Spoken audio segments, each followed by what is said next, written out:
اور نفلی ذکر چھوڑنے کی بھی وعید کی ہے۔ اسی طرح یہ وعد نے کی ہے دوسری کہ جس کو فرض زکوٰۃ کے علاوہ بھی چھوڑ دینے کے اوپر وعیدیں موجود ہیں۔ اور یہ بات بھی میں اپنی طرف سے نہیں کہہ رہا، رسول اللہ صلی اللہ علیہ وسلم کی مشہور حدیث ہے، شاید آپ کے سمجھ میں آ جائے، سنی آپ نے ضرور پہلے ہوگی۔ آسمان سے جب بھی سورج طلوع ہوتا ہے، آسمان سے 2 فرشتے نازل ہوتے ہیں۔ جب بھی سورج طلوع ہوتا ہے، یہ جو لفظ ہے نا، جب بھی سورج طلوع ہوتا ہے یا جب بھی صبح ہوتی ہے، جب بھی دن چڑھتا ہے، اس کے اوپر اگر آپ غور کریں تو آپ کو سمجھ آ جائے گی کہ ہر وقت، ہر لمحے میں سورج کہیں نہ کہیں طلوع ہو رہا ہوتا ہے۔ ہر لمحہ، ہر وقت کسی نہ کسی ملک میں دن چڑھ رہا ہوتا ہے۔ گویا یہ 2 فرشتے آپ کے اور میرے لیے یہاں سورج طلوع ہوا تو ندا کر رہے ہیں، ندا دے رہے ہیں، لیکن حقیقت میں ہر جگہ اگر 24 گھنٹے کہیں سورج طلوع ہو رہا ہے تو 24 گھنٹے ہی یہ فرشتے ندا دے رہے ہیں، اللہم۔ اور یہاں پہ آپ نے غور کرنا، یہ فرشتے کس کے حکم سے نازل ہوئے ہیں؟ کس کے حکم سے نازل ہوئے ہیں؟ اللہ کے۔ وہ لا یسبقونہ بالقول، وہ اپنی مرضی سے بولتے ہی نہیں۔ لا یعصون اللہ ما امرہم، وہ اپنی مرضی سے کوئی کام کرتے ہی نہیں۔ کس کے حکم سے بولتے ہیں؟ اللہ کے۔ کس کے حکم پہ نازل ہوتے ہیں؟ اللہ کے۔ اور دعا کس سے کر رہے ہیں؟ اللہ سے۔ اب اس دعا کی قبولیت میں کوئی شبہ اور شک ہو سکتا ہے کہ اللہ نازل کر رہے ہیں اور اللہ ہی ان کو کہہ رہے ہیں دعا کرو، اور اللہ تعالیٰ ان کی دعا قبول نہیں کرے گا؟ اللہ تعالیٰ خود ان کو نازل کر رہے ہیں، اللہم آتی منفقن خلفا، اللہم آتی منفقن خلفن، اے اللہ ہر روز، اس لیے میں آپ کو کہتا ہوں کہ نفلی صدقے کے اعتبار سے بھی کوئی اور نیکیاں ان 2 نیکیوں کے علاوہ نہیں ہیں کہ جن کو چھوڑنے کی بھی وعید ہو۔ ہر روز آسمان دنیا پہ اترتے ہیں، زمین پہ نازل ہوتے ہیں، جہاں سورج طلوع ہو رہا ہے، کہتے ہیں کہ اے اللہ اس کو عطا کر جو لوگوں کو دے رہا ہے، اس کو عطا کر جو لوگوں کو دے رہا ہے، اس کو تو دے جو لوگوں کو دیتا ہے، اس کو تو دے جو تیرے راستے میں خرچ کرتا ہے۔ اللہم آتی ممسکن تلفن۔ اور دوسرا فرشتہ کیا کہہ رہا ہے؟ ایک فرشتہ سارا دن یہی دعا کر رہا ہے، سارا دن یہی دعا کر رہا ہے، اللہ اس کو دیتا چلا جا۔ اگرچہ سورج طلوع ہونے کے ساتھ اپنے ملک کے اعتبار سے کر رہا ہے، لیکن جیسے کہا 24 گھنٹے سورج طلوع ہو رہا ہے کہیں نہ کہیں، تو ہر وقت یہ دعا کر رہا ہے اللہ اس کو دے جو تجھے دے رہا ہے، اللہ اس سے روک لے، اللہ اس سے روک لے، اس کا مال تلف کر دے۔ جو اپنے مال کو لوگوں سے روکتا ہے، اللہ اس کا مال تو روک لے، اس کا مال تو تلف کر لے۔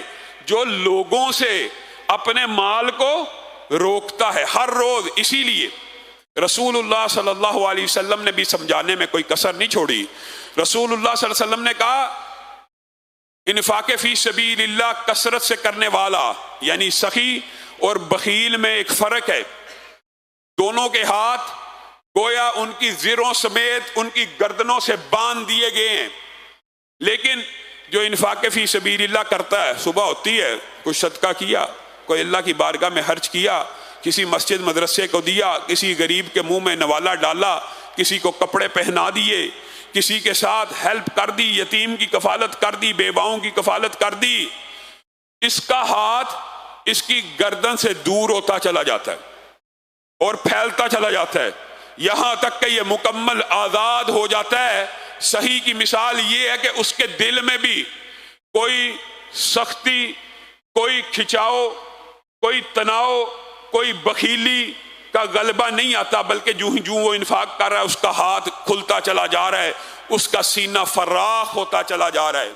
اور بخیل کی مثال کیا ہے کہ اس کے ہاتھ اس کی گردن سے بندھے ہیں، جو ہی خرچ کرنے لگا اور ٹائٹ ہو گئے، جو ہی خرچ کرنے لگا اور ٹائٹ ہو گئے، جکڑا گیا، سینہ بھی گھٹ گیا۔ یہ حدیث کے الفاظ ہیں کہ خرچ کرنے کی نیت کی، ایک نے کر دیا تو سینہ کھل گیا، ہاتھ کھل گئے، دوسرے نے خرچ کرنے کی نیت کی اور روک لیا، گویا اس نے اپنے ہی سینے کو تنگ کر لیا، اپنی ہی گردن کو جکڑ لیا، اپنی ہی ذرا کو تنگ کر لیا۔ اس لیے حدیث کے الفاظ ہیں۔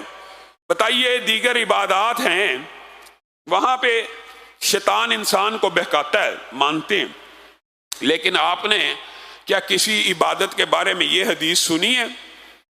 نماز کے اندر بھی ایک خاص شیطان ہے جو وسوسے ڈالتا ہے، دیگر اعمال کے بارے میں بھی خاص شیاطین ہیں جو انسان کو ان اعمال کی طرف لے کے جاتے ہیں۔ بعض شیاطین تو اسپیشل اس ڈیوٹی کے اوپر لگے ہوئے ہیں کہ میاں بیوی میں لڑائی ڈالیں، گھروں کو تباہ کریں، گھروں کو بگاڑ کریں، ہیں مانتے ہیں، مختلف امور سر انجام دے رہے ہیں شیاطین۔ لیکن صدقہ ایک ایسی نیکی ہے کہ ایک انسان آپ میں سے آج کہنے والا یا سننے والا آزما لے، تجربہ کر کے دیکھ لے، رسول اللہ سے زیادہ سچی باتیں کسی کی نہیں ہو سکتی، حکمت سے بھرپور، دانائی سے بھرپور، جوامع الکلم۔ ایک بندہ اٹھے اور 1 روپیہ خرچ کرنا شروع کرے، صرف 1 روپیہ، 10 کی بات نہیں کر رہا، 20 کی نہیں، صرف 1 روپیہ۔ اب تو 1 روپے کا نوٹ بھی نہیں آتا، سکے آتے ہیں، آپ 10 روپے کی مثال لے لیجئے، لیکن حدیث کے الفاظ ایک کے اوپر دلالت کرتے ہیں۔ 1 روپیہ آپ اللہ رب العزت کی بارگاہ میں خرچ کرنے لگیں تو آپ کے دماغ کے اوپر فوری طور پہ کیسے کیسے وسوسے آتے ہیں۔ میرے گھر کا بل رہتا ہے، میرے بچوں کی فیس رہتی ہے، میرے گھر کا راشن آنے والا ہے، میرے گھر کے پانی کا بل رہتا ہے، سوسائٹی کے چارجز رہتے ہیں۔ صرف 1 روپیہ خرچ کرنے سے پہلے آپ کے دماغ کے اوپر یہ جو متعدد اور بے شمار خیالات آ رہے ہیں، یہ کس کی طرف سے ہیں؟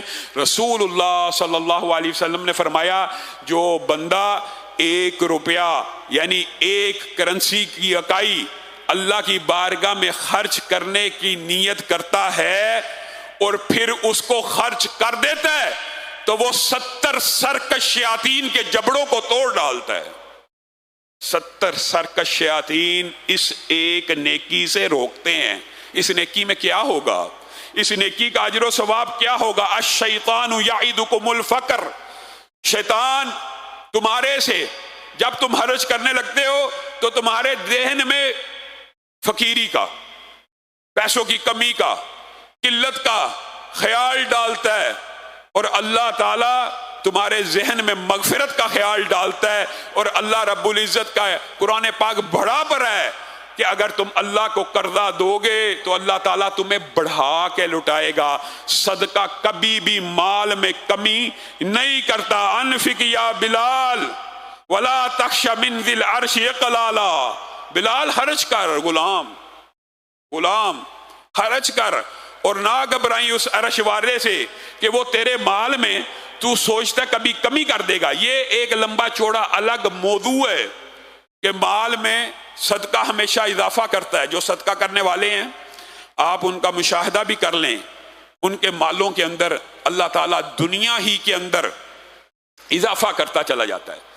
اور اسی لیے رسول اللہ صلی اللہ علیہ وسلم نے ایک عجیب فرمان ہے بیواؤں کے لیے، مفہوم مسکینوں کے لیے، یتیموں کے لیے، باغ دوڑ کرنے والے سے مراد ان کی خوراک کا فکر کرنے والا، ان کے کپڑوں کا فکر کرنے والا، ان کے کپڑوں کا فکر کرنے والا، ان کے لیے تگ و دو کرنے والا، اللہ کی بارگاہ میں خرچ کرنے کے لیے جستجو کرنے والا، بیواؤں اور مسکینوں کے لیے باغ دوڑ کرنے والا، کئی مرتبہ صبح کے روزے دار، جس کا صبح کو روزہ ہے، اور رات کے قیام کرنے والوں سے بھی آگے نکل جاتا ہے، رات کے قیام کرنے والوں سے اور صبح کے روزے داروں سے آگے نکل جاتا ہے۔